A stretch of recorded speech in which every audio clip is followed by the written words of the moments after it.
Oui, merci Madame la Présidente. Je reviendrai sur l'historique parce que lors de son adoption par l'Assemblée de Corse, en octobre 2015, le PADUC a été vu et voulu par les élus comme un véritable document stratégique, ça a été rappelé, fixant des objectifs pour un développement durable du territoire.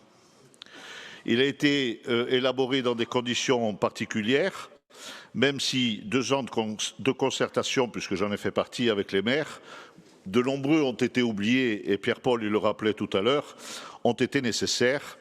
Et le PADUC devait aussi faciliter, c'était l'objectif, l'élaboration des documents d'urbanisme.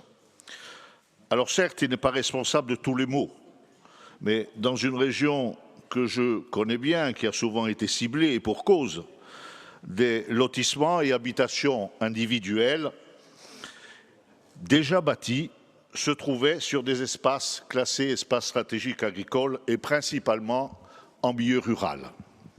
Oui, puisque Porto Vecchio, il y a une ruralité qui existe où 60% de la population vit. Je ne parle pas de la plage de Palombage, mais je parle de l'ensemble des hameaux qui ceinturent Porto Vecchio.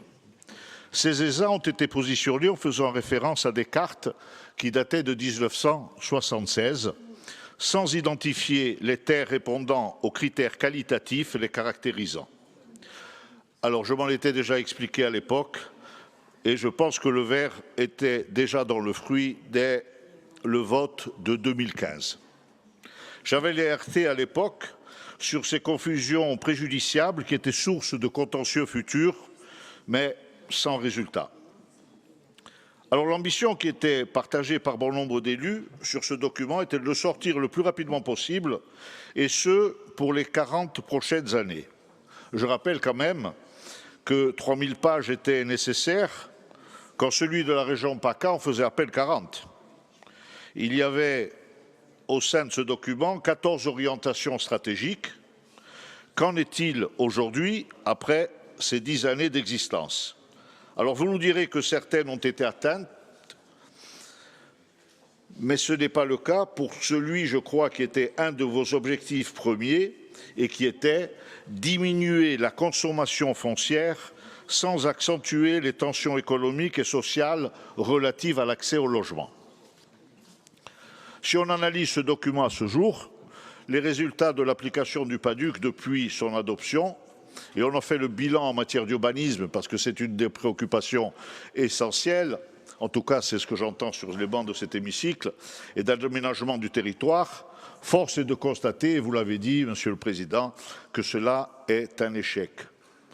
A-t-on tenu compte dans ce document de nos réelles spécificités et faire en sorte qu'un groupement de 7 à 10 unités d'habitation soit susceptible d'être considéré comme un hameau et non de l'habitat diffus? Non. Et je rejoins les explications et l'intervention de Hyacinthe à ce sujet.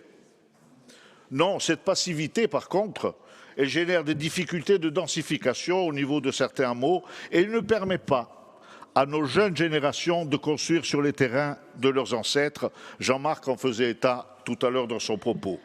Y a-t-il moins de spéculation? Non, vous l'avez dit, il n'y en a jamais eu autant, elle n'a jamais été aussi forte. Notre jeunesse trouve-t-elle à se loger à un prix décent? Non, elle n'a jamais rencontré autant de difficultés pour se loger, et pour cause.